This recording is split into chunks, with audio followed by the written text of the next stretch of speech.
Welcome back to Breakfast Central. Let's go through the papers this morning. And we're joined by Dotun Ojon, Public Affairs Analyst. It's good to have you. Good morning. And on behalf of all of us here on Breakfast Central and all of us here on News Central, I'd like to say, send you belated birthday wishes. I hope you had a fun birthday. Yeah, it was fun. I also used the opportunity to attend some courses that were very important to me. One of them is a course on national branding. Oh, nice. And that to me meant that I had a blast during my birthday. Oh, a patriotic Nigerian. All right, let's look at how national branding might impact some of the stories we're looking at today. Let's see if you will rebrand the stories for us. Good people, great nation. Exactly, good people, great nation indeed. All right, let's begin with this Nigerian newspaper. On the front page of this Nigerian newspaper, we have Borno Day of Insanity, how teenage bombers killed pregnant women, children. Purveyors of wanton violence will pay a price, Tinubu vows. Only 250 trained psychiatrists in Nigeria, says report. No wonder. Okay. Shark trails death of former Konga CEO who jumped from balcony. An unknown lady who committed suicide in Warri flyover. This is a very sad one too. Sarab gives ultimatum to CBN to account for missing 100 billion naira dirty notes and others. NDLEA raids Abuja drug party, arrests 60, intercepts 7.3 billion codeine consignment in Lagos. That's all on the front page of this Nigeria. Let's move over to the next one. I think that story, the 250 trained psychiatrists in Nigeria story, is important. Yeah, of course and also because of the writers to the story, which are talking about suicide, and it is expected, somehow, some way, that with the current economic realities across Nigeria, there is likely, they would normally say, it's not our culture, but there's, likelihood that people will consider stuff like that. But let's move to another paper, we'll come back to it. The next paper this morning is The Punch. It says the import duty bank plane grounded as federal government clamps down on private jets. Aircraft stopped from flying over alleged 1.9 billion naira unpaid import duties. Federal government withdraws 5 oil blocks from 2024 bid round. Senate resumes probe as AGF submits 30 trillion naira loan documents. And also, Japa outrage as UK-based driver remains on federal government payroll. UN and US condemn Borno bombing. Tinubu vows to crush Boko Haram. All right, and also police guard Rivers Hospital treating explosion suspect. We can also find suspected headers hack Ogun rice farmer to death. TCN repairs plunge Ondo and Ekiti into 2-month blackout. Those are the stories on The Punch. We'll come back to some of them in a bit. And also, of course, finally, Lagos-Calabar Highway, south-south section begins August as federal government suspends new roads. All right, let's move to our next paper this morning. And our next paper is the Daily Times newspaper. On the front page of Daily Times, Borno bomb attacks, of course, is a big story that's been talked about across most of the papers. Purveyors of wanton violence will pay heavy price, according to Tinubu. Says federal government won't allow Nigeria to slither into era of fear, tears, sorrow, blood. NSGF condemns Goza's suicide attack. Tinubu responsible for resurgence of terrorism in Northeast, says Atiku. There'll be peace across Nigeria in foreseeable future, according to COAS. 6 Nigerians' continued support for the army to enable it address insecurity. NAV aircraft intercepts fleeing oil thieves in speedboats, destroys refining sites. And speaking about local government autonomy, which has been a conversation we've had for a while, federal government erred in dragging states to court, according to Okukwe. CDS Mons Admiral Ogebi says he was patriotic all through. NIMET launches e-learning platform for greater collaboration and global opportunities. Federal government warns against erecting new structures for compensation, and that's talking about coastal highway. Let's begin with the pink elephant in the room. That's, of course, the Borno bomb attacks. What do you make of this? Are we going down the suicide bombing path again?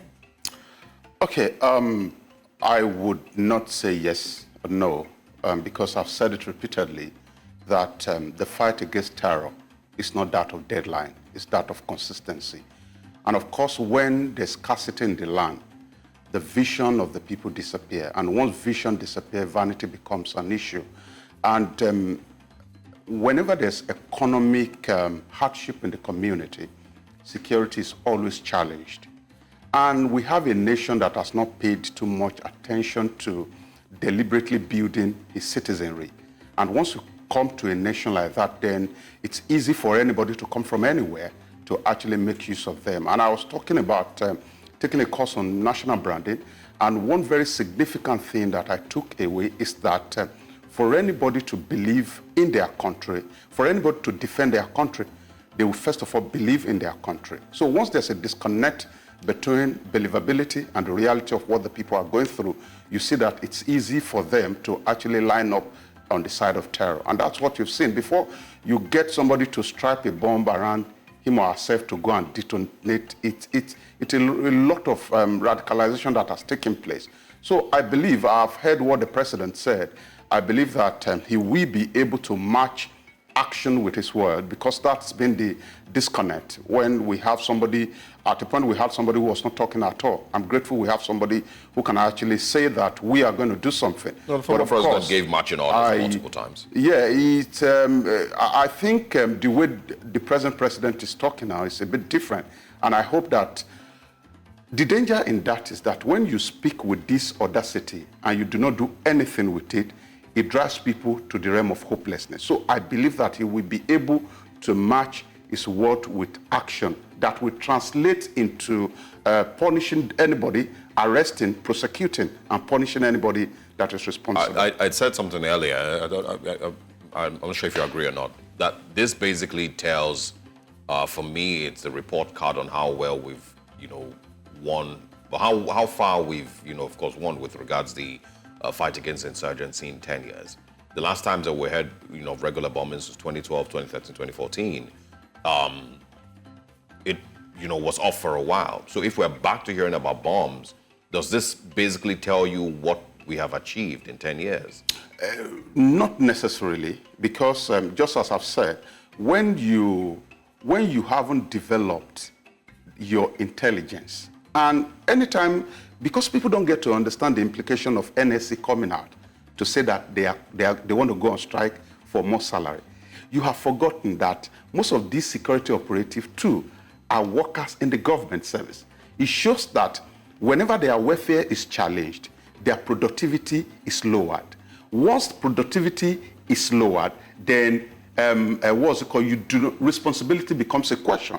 So what we have seen over the time is that we have lagged behind in the area of intelligence. And because Nigeria is a community battling with a lot of troubles, if you think you have won here, you shift your attention. For instance, it's the same number of people that are fighting in Borno are the ones that are posted to the southeast.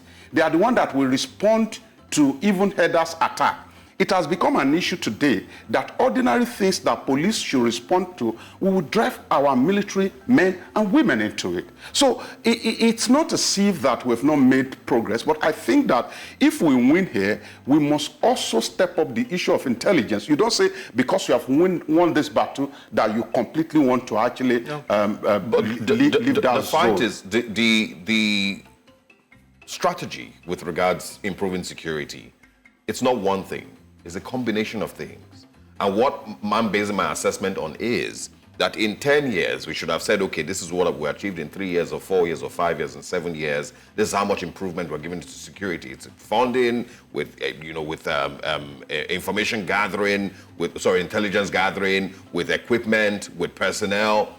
That's the level of development we have, achieved in 10 years. So if we've gone through 10 years and we're back to the same problem that we had in 2012, that, for me, is what I'm talking about. Now, let me tell you one of the major challenges that maybe you're not looking at it from that angle. When Civil Defense, NCDC, was created or established, NSCDC, there was, I don't know whether they call them Director General, the number one person, was on seat for about 19 years, one person. But at every point in time that you see an administration changes, you will see that the Inspector General of Police will also change. Okay. That means that strategy also will change. That means that focus also will change. So the disruption that we have is in change of government until we get to a point where we know that it is not about administration. Fighting terror is actually a fight of consistency of government. It doesn't matter whether it's Buhari that is there. It doesn't matter whether it's Tinubu that is there. So until we get to a point where we have consistency of policy. And one thing that, because we do not have a system in Nigeria, everybody comes, changes policy, and we just, it just looks as if we are starting from where we started from some 4 or 5 years ago. So I think it's a major issue. I think government after government must also be able to pay attention to the reality of the fact that anytime you change an Inspector General of Police, for example, and the man has not reached retirement age, anytime you change your Chief of Defense Staff, a lot of things also change with it. And this is one of the problems. Okay. All right. I mean, regardless of what we blame, If you have an insecurity problem, at the end of whatever it is that we choose to blame, if it is climate change even, the point is we're back to 2012. We are not back to 2012. Maybe not on the same level, but the same issues that we're having then. Because I remember very well that it was one of the things that was pointed out as a clear failure of the Goodluck Jonathan administration when we're having bomb blasts. And so if we're back in 2024 to hearing about bomb blasts, then for me, it simply means that not very much has changed with strategy. You can blame it on the fact that we're changing IG of police every 6 months. Whatever you want to blame it on, the masquerades in Ecolobia. All these things don't matter. The point is that 10 years after, we still have not been able to put our foot down as a country and say that 10 years after, you will no longer hear of bomb blasts in Nigeria. I hope we've rid the terrorists of the ability to arm themselves, to create bombs, and to find available Nigerians to be used as suicide bombers. That for me is what it is, regardless of what we're blaming. I wanted us to also talk about, on the front page of this Nigeria, that story, of course, only 250 trained psychiatrists in Nigeria. We've seen a mass exodus of doctors. We've complained about the fact that the doctor-patient ratio is nothing to write home about here in Nigeria. And now to see that our mental health, we have 250 psychiatrists. But before you respond to that, we have Dr. Mohammed calling from Lagos. Good morning, Dr. Mohammed. Thank you for calling.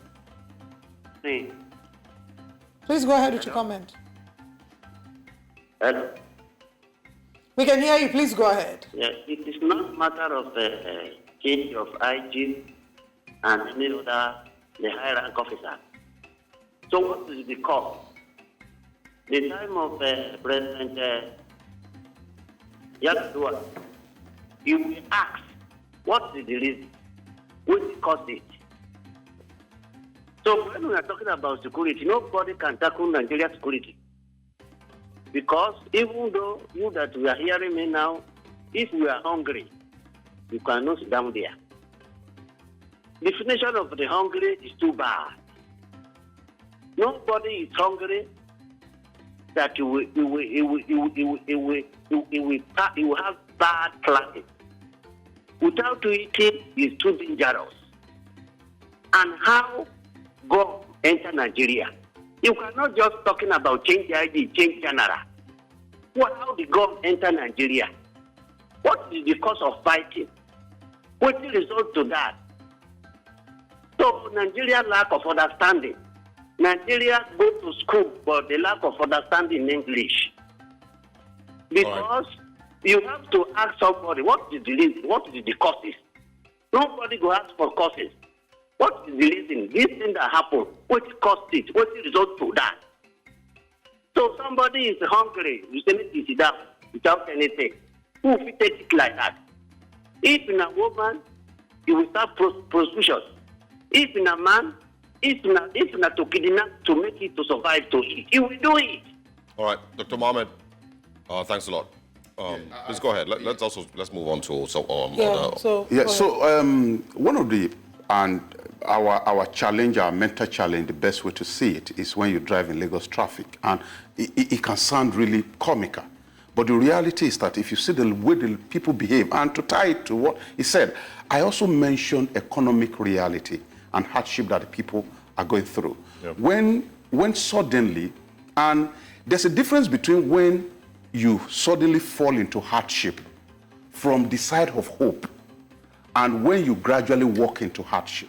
I think what has happened is that people just suddenly fell into this kind of hardship. For instance, there were hope during the 2023 election that, if one candidate wins and all of that. And there was somebody who said it. And I believe that a lot of Nigerians believe this, that whosoever among these people that were contesting for election, whosoever among them becomes the president cannot be as worse as President Buhari. Somebody said it, and a whole lot of people believe. And suddenly, if we now had a president who came on board, who thought that he could use, what do they call this strategy? There's this change management strategy when you have to change everything at once. Who thinks that the best way to do it is to change everything at once? Yep. And elect people, radical change, who believes, oh, we are just going to do a radical change and turn everything around. Unfortunately, things went this bad. Nobody could know that euro will turn from where it was to trading at 1,600. Yep. Nobody could know. I was discussing with a professor some 2 weeks ago on the process of the course, and he was saying, oh, Nigerians, you are very, very wealthy in your country, as it may sound, but you are extremely poor outside of the country. What does that mean? It means that in my country, I have 1,600 naira, but when I make attempt to go to his country, I only have 1 euro. And that's the reality. Yeah. Unfortunately, our economy, where we are supposed to also be wealthy, is dependent on what is imported from his own country. So if I put it side by side, it means that I am poor in my country because my 1,600 cannot afford the basic things. And I'm poorer in his country because my 1,600 is only 1 euro. 1 euro. So this is the current reality. It's a lot of things that are happening at the same time. Our officials are going out of the country. In fact, I was listening to somebody who was talking about my state, that the state government had to design a particular program where you go to school of nursing, and they call it community nurses, like 2 years, all this practical nursing that they will quickly train you. And you have to sign a paper that you will not go abroad in the next 2 years.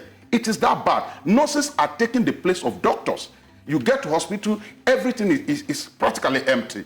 And so when you are even talking about psychiatrists now, I think we are even talking too much. Yeah. The basic paracetamol it's not a good look, and we're hoping that we can start to see improvements there. And the government even prioritizing mental health, incorporating into primary health care. Let's hear from Yomi calling from Lagos. Good morning. Thank you for calling. Please go ahead. Yeah, good morning. Yomi. Go ahead, please.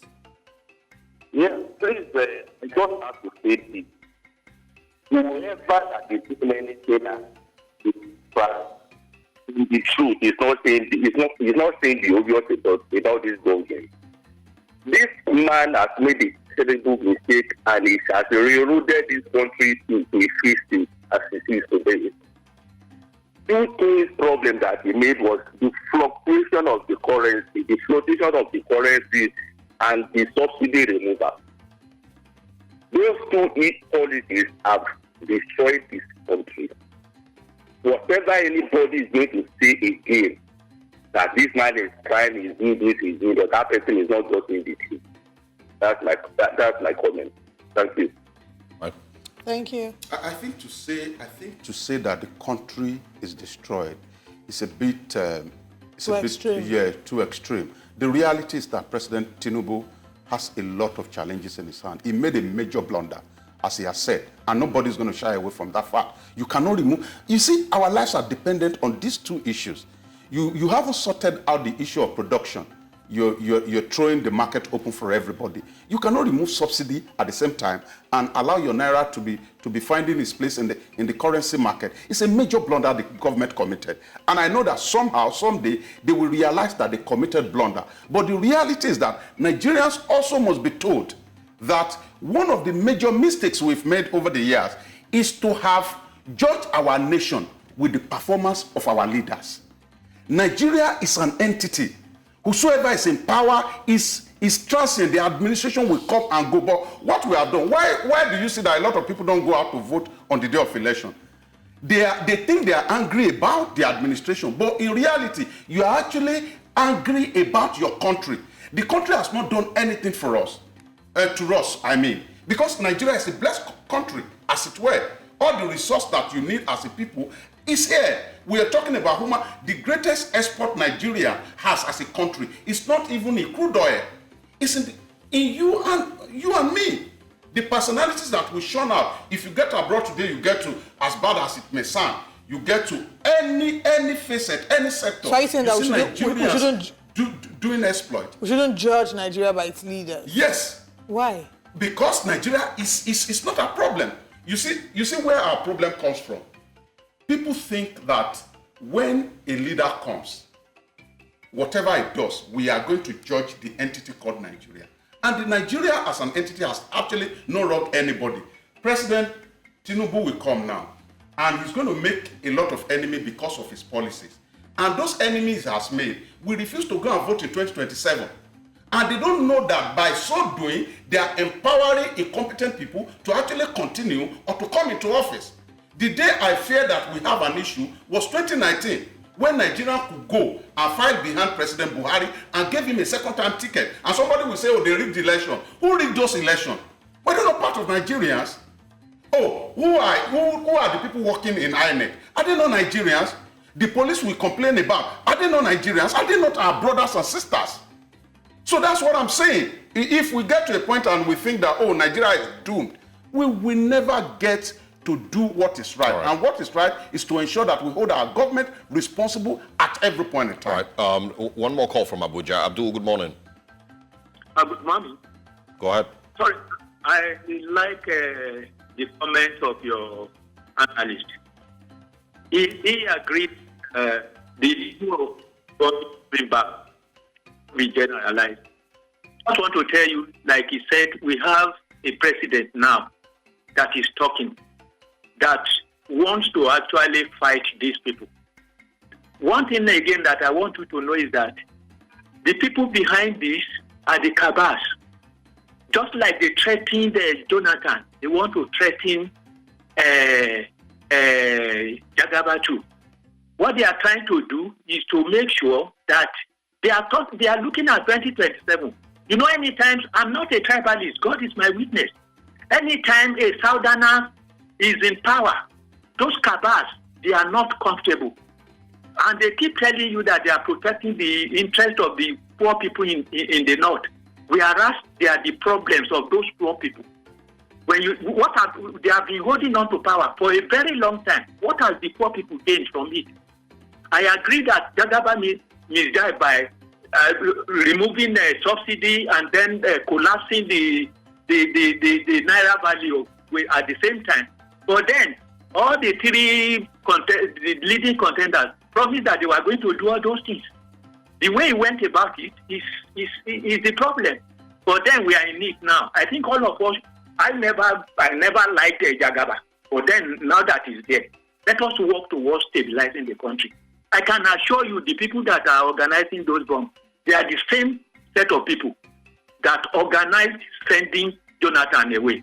So let us continue. I don't believe in let us pray. God has given us all what we have, all what we need in this country.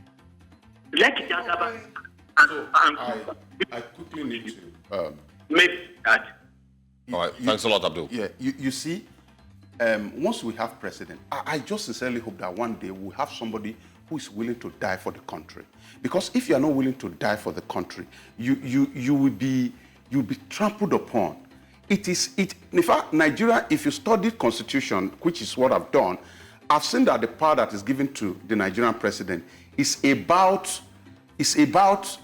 Nigerian president is about the most powerful president in the world.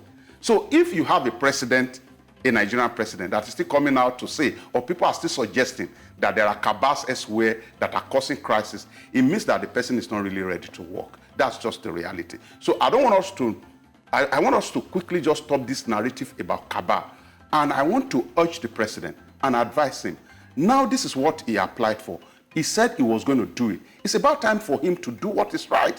And what is right is to ensure that nobody is coming to suggest that there's a cabal that wants to derail his government. Just he must stamp his feet on the ground and ensure that Nigeria moves forward. Just to double check, when you say Nigeria is the greatest nation on earth, are you talking about Nigeria's presidents, right? Are you talking about the presidency or the president?